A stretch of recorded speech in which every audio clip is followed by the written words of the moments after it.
સંજય હું શું કહું અહીંયા આવજો. શું થયું પણ શું કામ છે? આવો ને પણ. આવું શું પણ યાર, શું છે?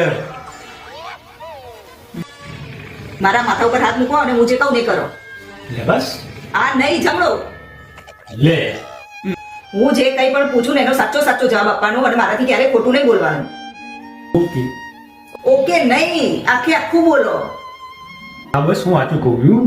આજ પછી તારા આગળ કદી ખોટું નહીં બોલવું. બસ. શું થયું? હવે તું મારા માથા ઉપર હાથ રાખ અને કસમ ખા. શું? તું હાથ મૂક પહેલા. હાલો બસ મૂકી દીધો મેં તો. આજ પછી કદી તારા કશું પૂછવાનું જ નહીં. चप्पल कहाँ गए? અરે ના ના, હાથ મૂકીને કસમ ખા. નહીં પૂછું કઈ. ચાલ. આઈ મોટી કસમ ખવડાવવાની.